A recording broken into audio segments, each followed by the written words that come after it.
Olá a todos, sejam bem-vindos ao programa Na Fronteira do Conhecimento, segunda temporada. Bem, você pode lutar e escolher para seu futuro ser um engenheiro, um médico, um enfermeiro, contabilista, cientista, professor, etc. Contudo, a pergunta do programa de hoje é o que leva um jovem a estudar afincadamente a filosofia e a teologia e escolher a vida eclesiástica para se dedicar por inteiro à Igreja. A missão de um padre é ser seminator verbi, ou semeador da palavra. Citando o Papa Francisco em sua interpretação da figura do padre, ele diz o seguinte: entre todos os seus discípulos, o Senhor Jesus quer escolher alguns em particular para exercer publicamente na Igreja, em seu nome, o sacerdócio em favor de todos os homens, uma continuidade da missão pessoal do Mestre como sacerdote e pastor. Nosso convidado de hoje tem 25 anos, é natural de Araraquara, mas foi criado na cidade de Américo Brasiliense, bem perto daqui também, onde estudou os ensinos fundamental e médio. Foi a partir dos 13 anos de idade que sentiu uma forte inclinação para seguir os rumos da Igreja Católica, sendo que aos 18 anos decidiu ingressar no Seminário Diocesano de São Carlos. Durante a formação filosófica, feita no Instituto de Filosofia Santo Tomás de Aquino, nosso convidado fez estágio pastoral nas paróquias Santuário São Pio X e São Judas Tadeu, ambas em São Carlos. Quando do seu ingresso na teologia, em 2014, fez pastoral nas paróquias Nossa Senhora do Carmo, em Araraquara, e por 2 anos na paróquia São Nicolau de Flu, em São Carlos, tendo seguido um estágio pastoral na paróquia de Santo António, em Gavião Peixoto. Em 16 de dezembro de 2017 foi ordenado diácono transitório na matriz de São Bento, em Araraquara, tendo ingressado em janeiro do ano seguinte exatamente como diácono na paróquia de Nossa Senhora de Fátima, ao lado do padre João Roberto Campanini. Em agosto de 2018 foi ordenado padre, tendo no dia 26 desse mesmo mês celebrado a sua primeira missa na paróquia de São Nicolau de Flu, em São Carlos.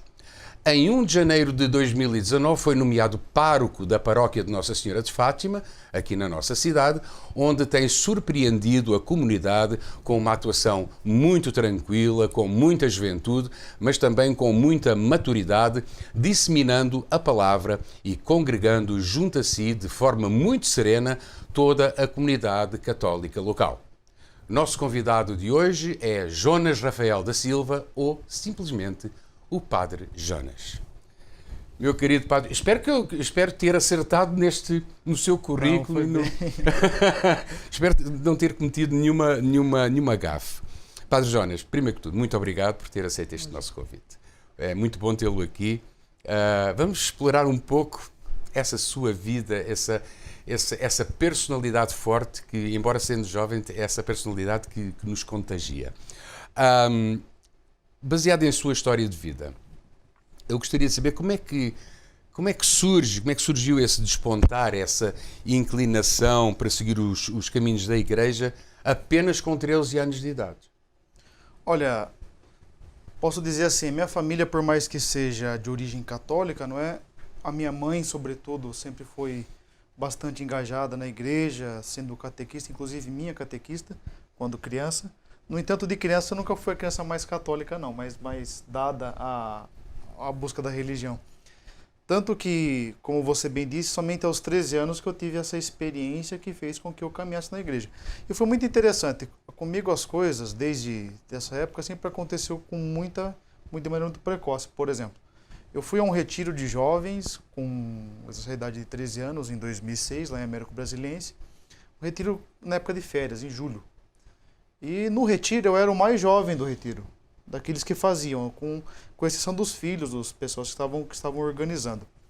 E a maioria tinha os seus 15, 16, 18 anos, boa parte deles do grupo de jovens era gente que já trabalhava, estudava. E eu com 13 anos eu tive uma experiência muito significativa. Eu me lembro que daquele retiro, eu tive um momento que eu posso dizer, pessoalmente falando, né? Que foi um momento, não o qual Deus me encontrou, mas eu me encontrei com Ele, porque Ele sempre esteve comigo. Mas eu tive uma percepção pessoal de que Ele me amava e de que Ele queria algo para mim.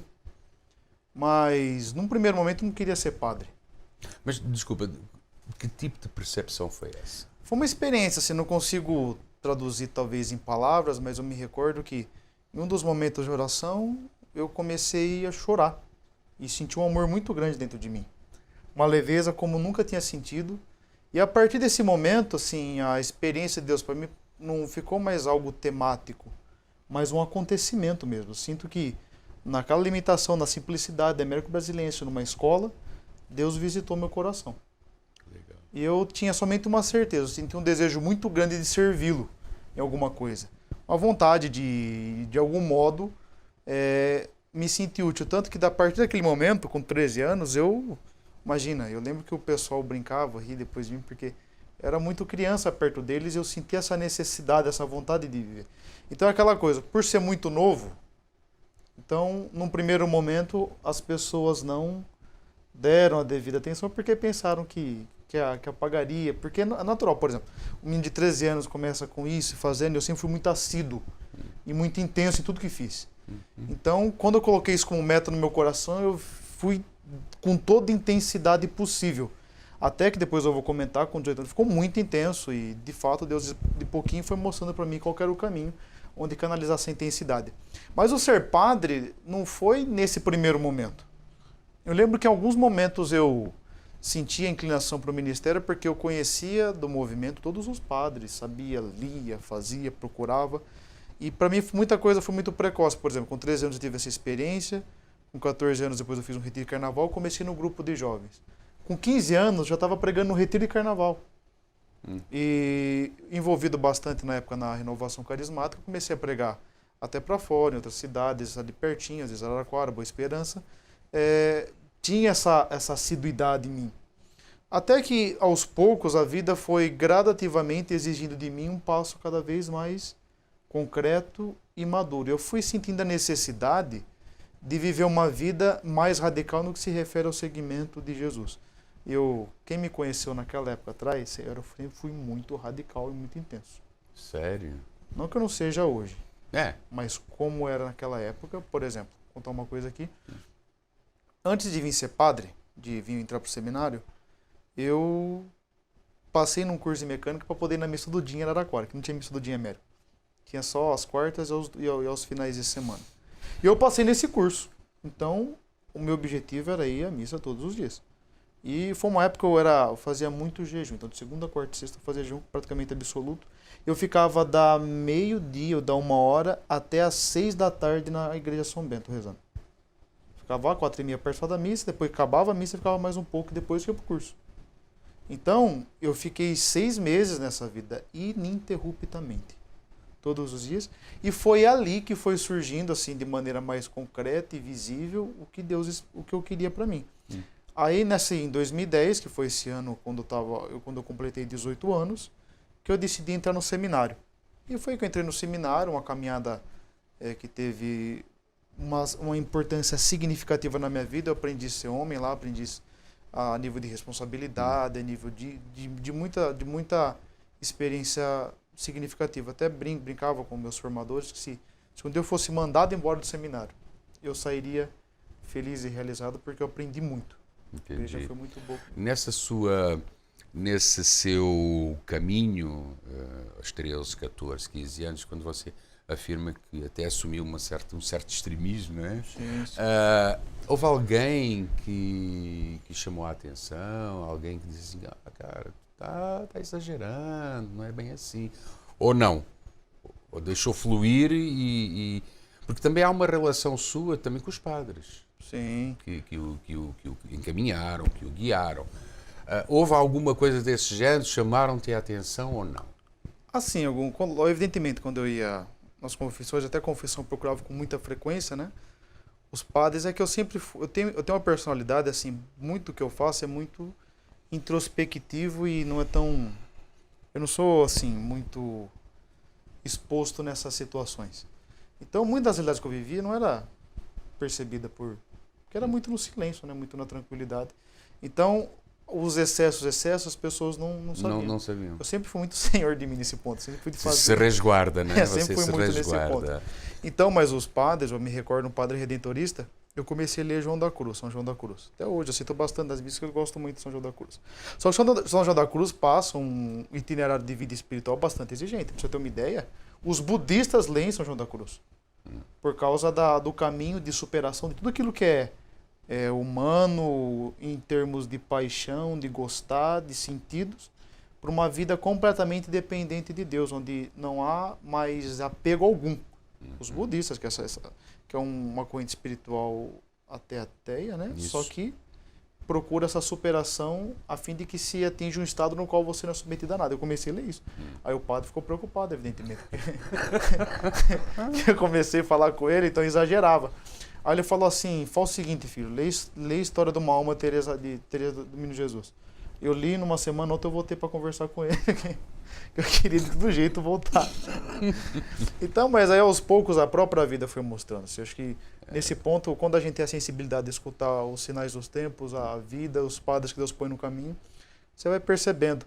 Porque o jovem, eu acho bonito isso, né? E eu sou jovem ainda, a gente é intenso no secundário, não no essencial. Por exemplo, tô falando que rezar não tem que ser, tem que ser. Mas se nós entendemos o ser humano como um projeto integral de Deus, nessa integralidade tem algumas tônicas que precisam ser dadas. E eu fui percebendo aos poucos qual era a tônica que eu precisava dar, onde eu precisava ser intenso. Eu tive vários, falando de intensidade. Na época de seminário, eu nunca tive dificuldade na escola, mas eu também nunca fui mais estudioso. Não me lembro de ter estudado para a prova. Eu sempre fazia, prestava atenção, fazia. Só que quando eu cheguei no seminário, uma que eu precisei, né? Porque é outro contexto, e outra que eu tomei gosto. Eu lembro que alguns professores me marcaram muito, o Padre Márcio, que deu aula de lógica, o Padre Carlos, a Dona Eda, enfim, para não falar de ser injusto, vários professores, que me levaram a querer estudar. E quando eu comecei a gostar, quando eu percebi que eu tinha que aprender, por uma busca de perfeição, eu passava a madrugada inteira estudando, tomando café, mas eu chegava onde tinha que chegar. Sempre fui muito nesse ponto. Tem a ver com que eu fiquei demais nesse ponto até. Tanto que chegou uma época, eu lembro que eu entrei na teologia, minha primeira pretensão na teologia era fazer iniciação científica.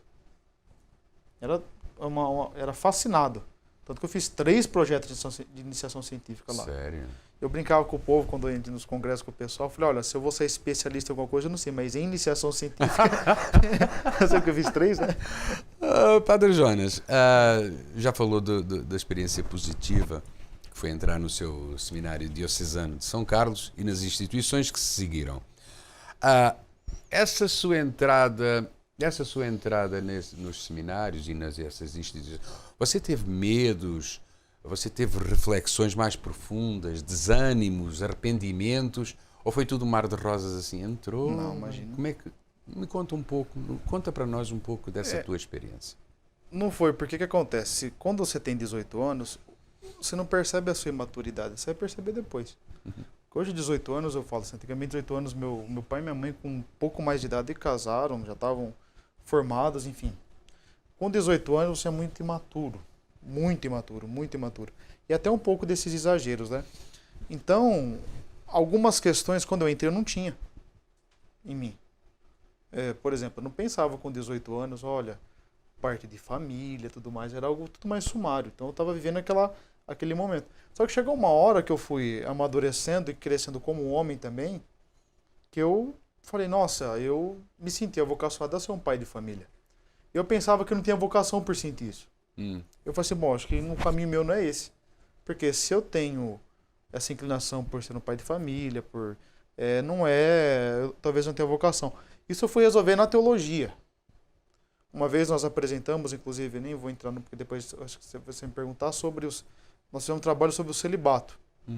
E eu tinha um texto que eu comprei por curiosidade para ler. E lá, que apresentou que, por exemplo, uma vocação, ela só é válida, vocação sacerdotal, válida fala assim, por exemplo, em todos os seus aspectos, se o matrimônio se constitui uma renúncia. Porque você tem que oferecer algo. Ser padre não é que nem o pessoal pensa. A gente pensa às vezes que o padre nasceu assim, então como ele não deu certo com ninguém quis. E foi para padre. Vai ser padre.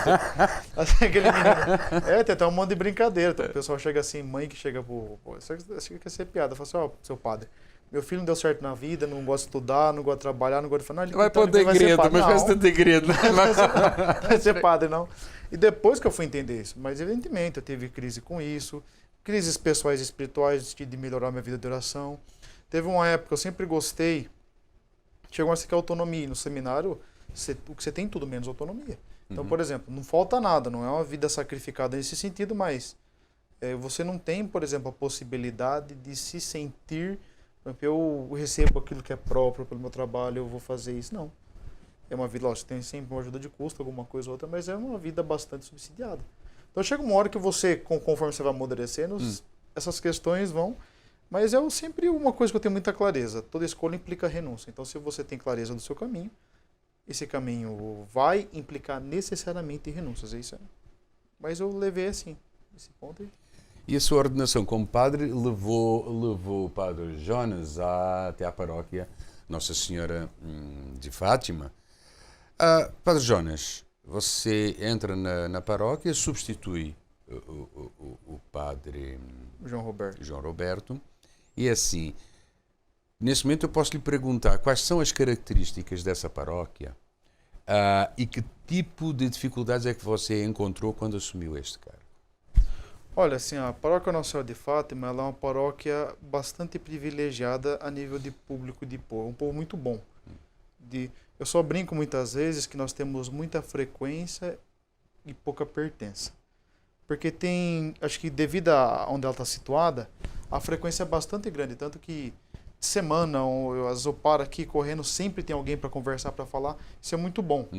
Assim, talvez o maior desafio, eu me identifiquei muito quando eu cheguei, o Padre João me acolheu muito bem, assim, o Padre João foi um verdadeiro pai nesse ponto, me acolheu. Nós somos testemunhas sim, nossa, muito carinhoso, tanto que não era nem projeto de eu ficar na paróquia, eu, por ser padre novo, eu iria para outra cidade. E quando surgiu para ele para Araraquara, ele que ainda me indicou para cá. E a gente conversava também bastante sobre esses desafios. O interessante, só que isso não é um desafio, é uma coisa que me agrada muito. Na paróquia Nossa Senhora de Fátima, é um povo bastante reflexivo. Que dá para você, em muitos aspectos, por exemplo, numa homilia, você levar para um assunto um pouco mais denso, trazer uma referência um pouco mais pesada, que o povo responde a essa necessidade de diálogo.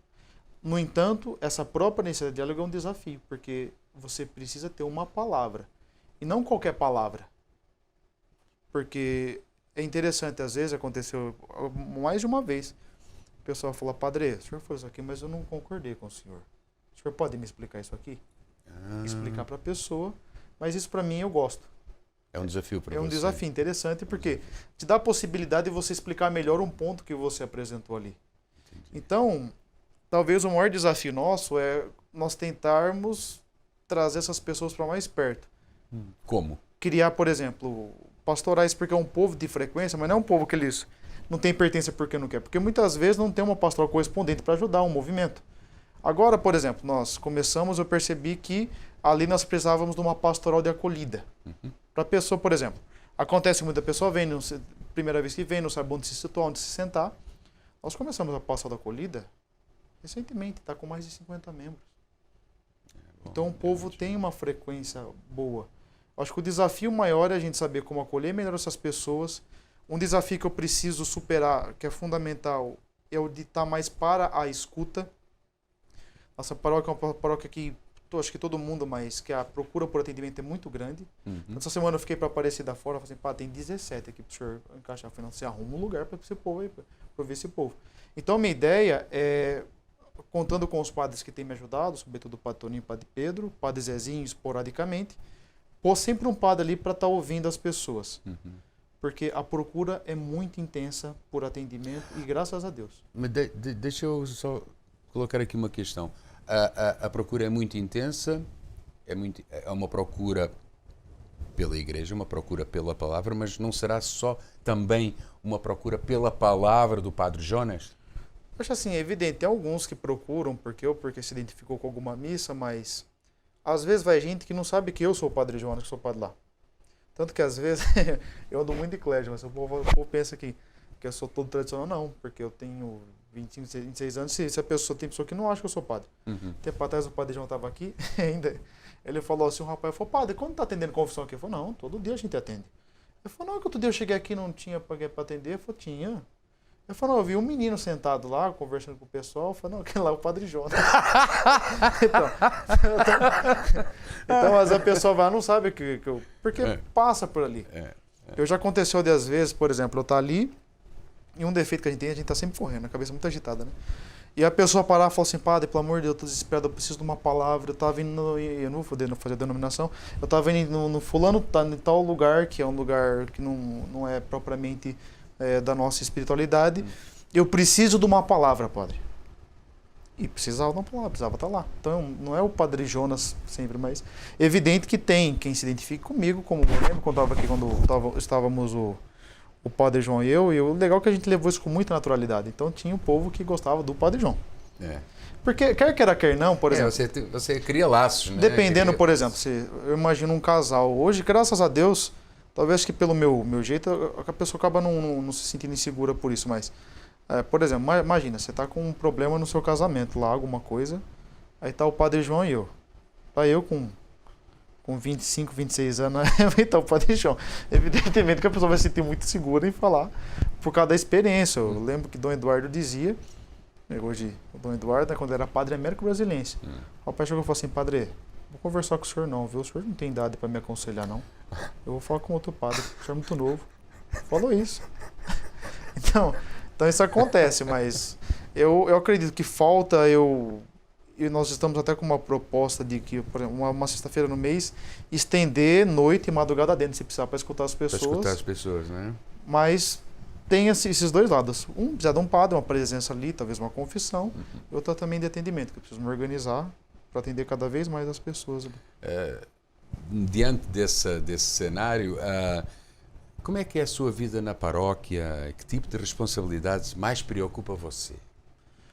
Olha, quando eu entrei, a parte administrativa para mim era um desafio porque eu nunca tinha lidado com isso. No entanto, assim, logo que eu cheguei, eu gosto... O meu ideal, você já percebeu, eu gosto de fazer algo bem participativo. Isso. Então, cada vez mais eu fui ficando participativo. Nisso, Deus foi colocando pessoas que... Tanto que tudo que entra, sai, que admite, tudo é auditorado, mas tem sempre uma pessoa que faz, que ajuda, que tem muita gente, olha, toda semana vem alguém falar assim, inclusive professores que se aposentam, falam assim, padre, eu quero ajudar em alguma coisa. O que eu posso ajudar o senhor? E surge isso foi indo. Mas a parte de atendimento, assim, de fazer, porque assim, eu brinco com o meu povo, eu falo assim, eu não tenho medo de magoar ninguém, não. Eu tenho medo de ser injusto. Claro. De ser injusto eu tenho muito medo. Tanto que se eu percebo que eu fui injusto com alguém, a primeira tudo que eu tenho é de ir até a pessoa, conversar, enfim. No entanto, o que às vezes mais me toca, assim, fora os projetos, eu tenho muito projeto.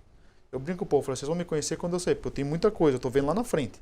Esse é um pouco do meu perfil. No entanto, o que mais me preocupa é, às vezes, eu não conseguir ser a presença de pastor que eu poderia ser, com presença. Por causa, por exemplo, a diocese, a vida exige muito compromisso, algumas coisas de você, e tem santo que ficar em 2 lugares ao mesmo tempo. Eu tô com muita dificuldade de ficar em um, então eu não consigo às vezes. Então é triste muitas vezes você não conseguir ou ir até uma pessoa, ou você ter que dizer não por algum motivo, ou você não conseguir atender. Isso aí pra gente que é padre, isso machuca muito. Machuca. Dentro desse lote, que eu já vi que você tem um lote de objetivos futuros, quais são os mais importantes para a paróquia? Eu acho, no primeiro momento, fazer algo voltado para a juventude também, no qual os jovens se sintam representados. E eu penso, inclusive agora em junho, tudo indica que eu vou trazer um professor que tem o mesmo nome, se chama Rui, para fazer um momento de formação. Eu acho que a nossa paróquia tem uma necessidade de um diálogo até intelectual um pouco mais pontual. Eu tenho muito medo de, às vezes, a pessoa pensar que a igreja é uma instância que, a nível intelectual, ela está abaixo do que a sociedade espera. Pelo contrário, essas preocupações são nossas. Então, tem um povo que tem necessidade desse diálogo, necessidade dessa formação, e eu preciso dar esse momento. Tanto que, inclusive, posso até citar o nome do professor Banhato, ele já teve essa conversa com ele, acho com você também, né, Rui? De tentar favorecer que, por exemplo, se tem alguns momentos de reflexão mesmo, de entender a fé, porque as pessoas hoje, muitas crises são por falta de clareza, falta de esclarecimento. Entende? Eu acho que nós temos necessidade desse diálogo. A igreja não pode ficar na berlinda só. Tem que apresentar um caminho, tem que apresentar um projeto. E acho que o maior desafio é de pouquinho em pouquinho fazer que uma igreja não seja somente de frequência, seja de pertença. Que eu possa contar, que a pessoa se sinta representada, que ela sinta, chega na igreja e tem uma palavra. Assim, isso a nível de pastoral, que isso engloba, evidentemente, muitas outras situações. Isso é uma perspectiva, né? Agora, uma coisa que também que eu acho que nós precisamos melhorar nas nossas acomodações ali, deixar a igreja... Eu tenho uma ideia comigo que o ambiente, ele comunica. Por exemplo, nós estamos aqui, vocês estão vendo o ambiente todo, né? Todo esse ambiente comunica. Claro. Comunica algo. Claro. E tem que, no caso do templo, comunicar Deus, comunicar oração, comunicar reflexão. Porque a ideia nossa, só para sintetizar, é deixar que a igreja ela tome cada vez mais um espaço oracional. Nós temos necessidade no mundo de hoje de momentos de silêncio. É muito caos no mundo, é muito barulho, é muito ruído. Então, pelo menos na igreja tem que ser um momento de encontro com Deus, um momento de interiorização. Eu quero dar essa característica. Então nós estamos trabalhando assim de maneira bastante pontual para, por exemplo, você chegar na igreja e está cantando um gregoriano, bem calmo, simples. Você vai lá, você faz sua oração, de repente você está aqui, você vê o padre, você conversa com o padre, você se confessa, você apresenta alguma situação. Esse é Bacana. É um dos grandes objetivos seus. Vamos sair um pouco deste rumo, vamos falar de um tema que o padre Jonas focou há pouco, mas foi assim muito leve. Na verdade, os padres católicos, especialmente os de rito latino, ocidental, não é? Ao serem ordenados, eles adotam um estilo de vida celibatário. Vamos falar desta parte celibatária. E que compreende realmente a renúncia ao casamento para que se dediquem inteiramente à igreja. Se eu não estou em erro, a parte oriental não tem o celibatário. Os sacerdotes no Oriente. Nós estamos a falar do Ocidente, que é a parte celibatária. E se eu estiver enganado, me corrija, por favor. Mas eu gostava de saber como é que o padre Jonas encara este facto, esta necessidade de celibatário. É só para... A igreja até o século IV, até o Sínodo de Elvira, a igreja lá do rito latino, os casados eram ordenados padres. Que nem o diácono. Nunca o padre se casou. Porque depois quando você se ordena sacerdote, você faz o voto do celibato. Então, até o século IV, os casados se ordenavam padre. Só que, no meu ponto de vista, é uma interpretação bastante complicada. Porque, por exemplo, você estava casado, esqueci o nome da sua senhora. Maria Zilda. Maria Zilda. Aí, a partir do momento que você se casava com ela, que você se tornasse padre, vocês tinham que viver como irmãos. Porque a compreensão da sexualidade era algo extremamente negativo, tanto que Santo Agostinho e São Jerônimo vão até trabalhar com um mal menor. Ou seja, é um mal menor porque tem que procriar. Então tem uma visão bastante negativa. Mas até o século IV, depois se inviabilizou. No Oriente, tem os celibatos que, por exemplo, o casado pode se ordenar padre, mas o casado jamais se torna bispo. O bispo tem que ser celibatário. Entendi. No Oriente. Entendi. No entanto, eu só acho assim, eu acho que eu vou até falar um pouco mais crachado, mas eu acho que a gente pode botar a culpa na juventude quando é assim. Porque você fala, não é jovem, deixa ele falar assim. Mas eu falo assim, o problema quando a gente fala de celibato hoje, no nosso tempo, é que nós somos uma geração que a gente olha muito pelo lado erótico e sexual. Sim. Então, se entende celibato como uma privação de relação ou uma privação de ter uma companheira. O celibato passa por isso, mas não se esgota nisso. Celibato significa, se a gente vai pela etimologia, Celi beatus, alegria propriamente do céu. Então, de certa forma, é antever o que um dia cada um de nós vai viver. Só que o celibato, o sentido primordial dele é o coração indiviso. Por isso que o celibato é sempre um questionamento dos nossos sacerdotes e, de certa forma, uma vocação. Porque ser celibatário significa que o seu coração não pode se dividir com pessoa alguma, com mulher, Sim. Não pode se dividir com dinheiro, não pode se dividir com status, não pode se dividir com nada. É o coração completamente voltado ao Senhor. E Paulo VI, ele tem chama em tradução o documento chama o celibato sacerdotal. Ele vai indicar os sentidos primordiais. O celibato tem um sentido cristológico. Ele se refere a Cristo, que foi celibatário, e, portanto, é o jeito de se assimilar à vida a Cristo. Ele tem um sentido eclesiológico, ou seja, o celibatário, ele vive esse coração indiviso para a igreja, e na igreja, tal como Cristo, ele se casa com ela, se casa com a comunidade. E também tem um sentido escatológico, que significa a vivência das coisas últimas. Então você assume aqui já o que um dia você vai viver na eternidade. Então é um sentido muito mais profundo. Claro.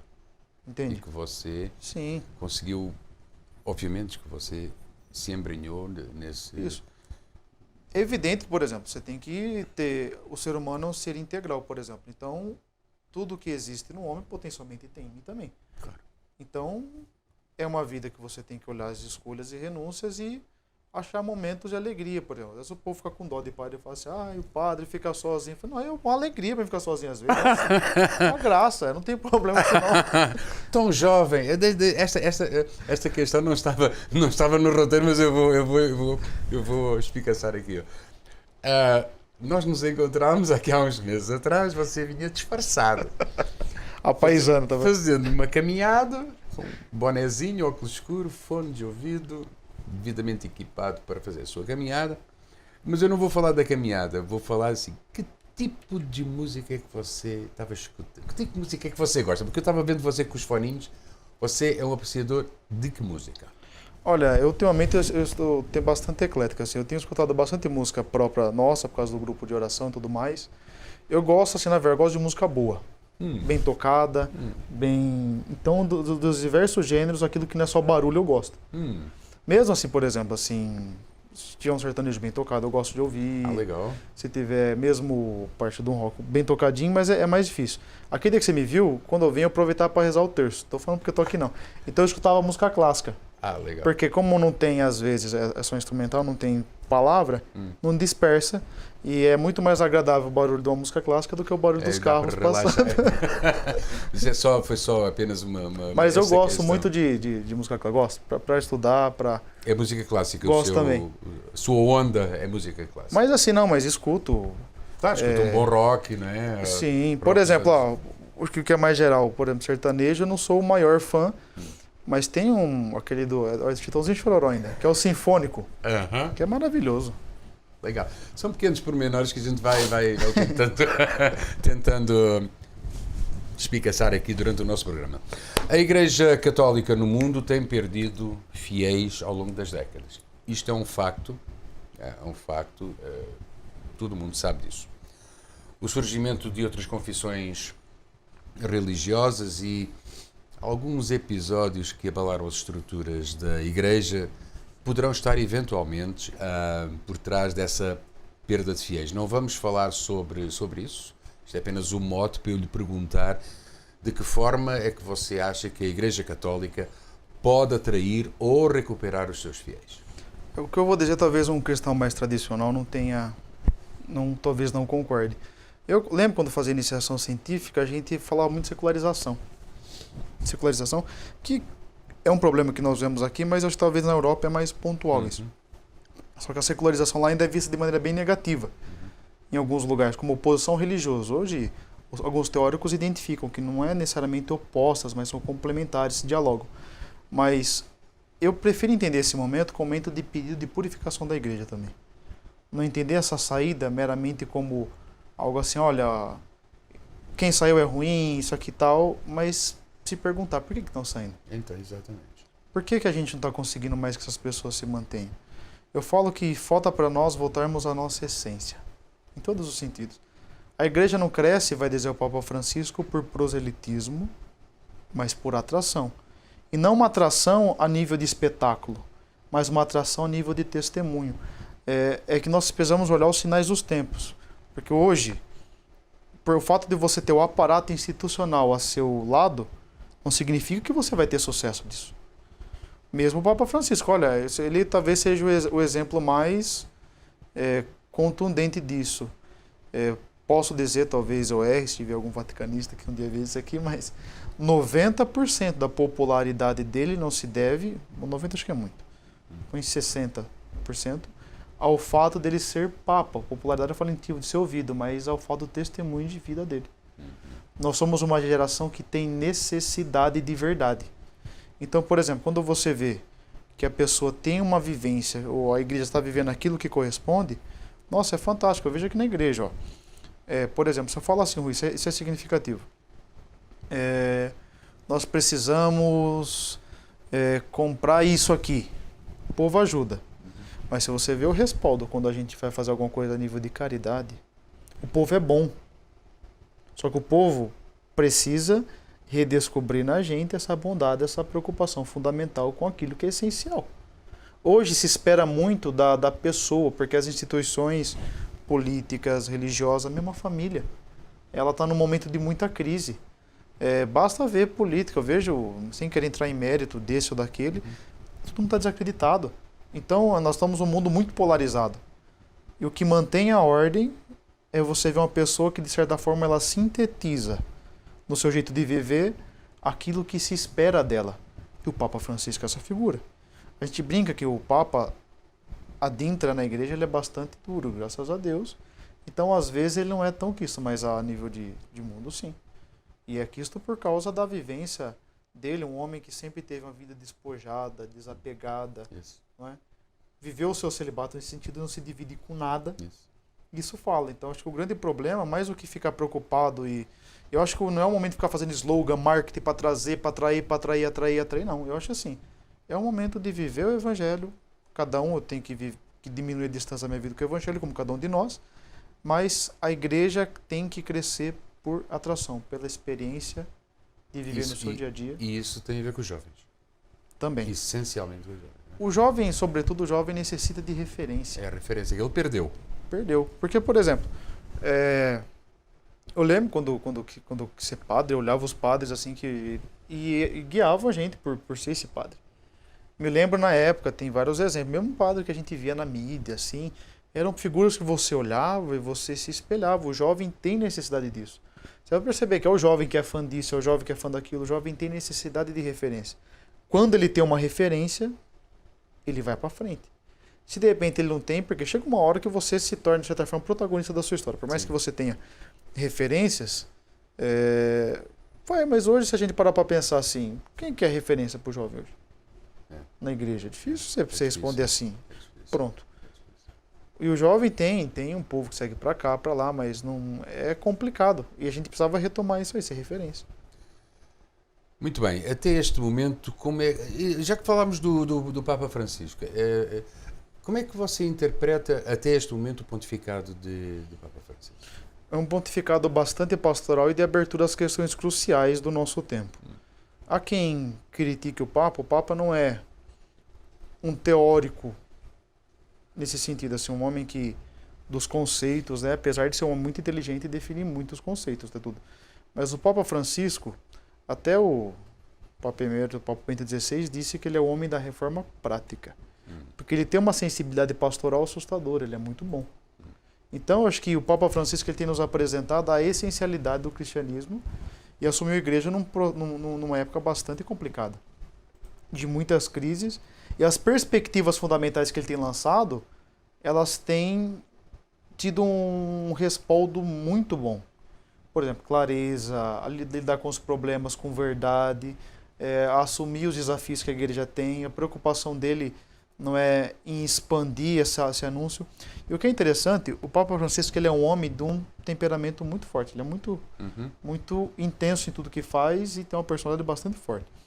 E é interessante que certa vez eu ouvi isso de um homem bastante entendido aí, até que trabalha lá, acho que eu posso falar, o Silvonei da Rádio Vaticano, uma coisa é a seguinte, olha que interessante. Quando ele foi nomeado Papa, o projeto dele não era ficar viajando para os lugares.